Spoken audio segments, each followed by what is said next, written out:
Hey everyone, welcome back to The Rustic Wife. If you're new here, my name is Alana, and today I'm going to show you how I save marigold seeds.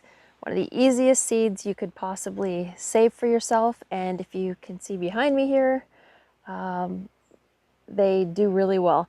We have marigolds running up and down the front of our house in our gardens, and I've been saving these seeds for about 10 years, I think. So they are super easy to save. There's so many benefits to planting marigolds in your gardens, not just your flower gardens, but for your vegetable gardens too. First of all, they're beautiful. I absolutely love the colors of these marigolds. And they are really great at pulling in pollinators. As I'm sitting here, there's loads of bumblebees and honeybees like them, butterflies. So they are great for pollinators. They apparently are great at deterring garden pests, tomato hornworm, cabbage moths, cabbage worms. So that is just a couple of the benefits, but they also draw in beneficial predatory insects as well, such as parasitic wasps and also ladybugs who love aphids. So there's quite a few benefits to having them. Now, saving the seed is one of the easiest things you can do, and I'm going to show you what to look for. Now, it is October 3rd today, and I'm in Ontario, Canada, and you can see the flowers are still looking great. I actually love the smell of them as well. Reminds me of my grandma's gardens. You want to collect them on a dry day. You don't want to collect them when it's wet because you don't want your seeds to rot. So I'm going to turn you around and show you what to look for and how to collect these seeds. As I'd mentioned before, I've been saving these seeds for about 10 years, and I just keep collecting them.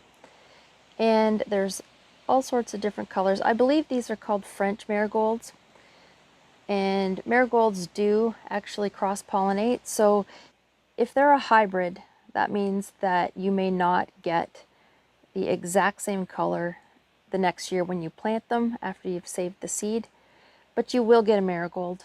It'll just may revert back to one of the parent colors, and that's okay because look at the variety here. It just makes it look really pretty. I'm going to be collecting quite a few because we're going to be putting them in the vegetable garden next year. So I've got a bowl here, so you just need something to hold your seeds. I've got a bunch of flowers in various stages of life. So this one is beautiful. This one's just kind of opening up. You can see this one is starting to die off. Ones that are dying off, and the seed pod case here is green still. We don't want to pick that one. But we do have ones that are completely dry. The petals have dried up. You can see they just kind of fall right off there. So we'll pick this one. It does look a little green, but I can feel it. It's really dry. So what you're going to do is you can either break apart that dry casing and let them all fall into your hand there. Or you can just grab a hold of these dried off petals and pull them out like that. Either way, you're going to get these seeds, and that's all you have to do. Some people take it to the next step and actually pull off this white part because that's actually the seed with that white part removed, but I just keep them like that, and when I go to plant them, I just toss them into the dirt. If you are expecting a hard frost and you want to collect some of these seeds, if the seed casing is still a little green, you can still collect them. You just need to dry them out. So here's 3 various stages of the marigold seed pods, and you can tell this one right here is completely dry. This one's got a little bit of green on it, and then this one is quite green. It's just starting to die off. So I'm going to show you what each one of these look like. This one is ready to put into a jar to save right away. These ones just fall out like the same as I showed you earlier. They're nice and dry. This next one, it's a little less dry than the first.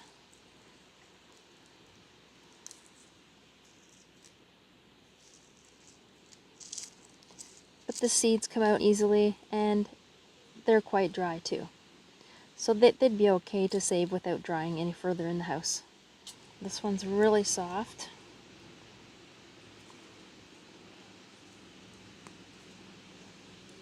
Now you can save those, but they're going to need to be dried out. Lay them on a plate in your house for a couple of weeks, and then you can store them. You wouldn't want to store those ones right away. They'll just mold and rot in your storage jars. Marigolds are actually wonderful self-seeders as well. So because when the seed pods dry out and all of those light little seeds fall to the ground, the wind carries them away, or they just plant themselves right there for the next year.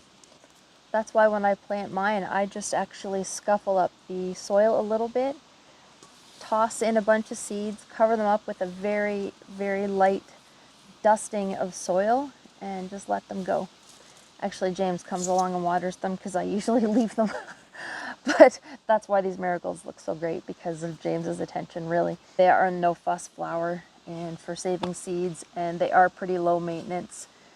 So if you think about it, how amazing that is. From one flower, you get this one seed pod and all of those seeds to produce one giant plant.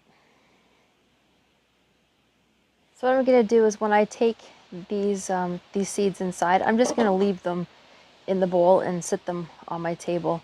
I want them to dry out a bit, just in case I have some seeds that were from a pod that wasn't completely dry. So I'll just let those sit out for about a week, and then I store them in a jar, and I usually keep them downstairs on my pantry shelves until the next year. And if you are going to grow these into transplants next year, just make sure you grow them indoors about 6 weeks before your last frost. But honestly, I wouldn't even bother doing transplants with these. I just direct seed mine. Like I said, I just scuffle the ground a little bit. I don't even make rows. I just kind of toss them in there and fling a little bit of dirt on the top. Not very much, and I've got this beautiful hedge of marigolds. So thanks a lot for coming along with me today, and I hope you enjoyed today's video. If you did, please consider subscribing, and I'll see you again next time.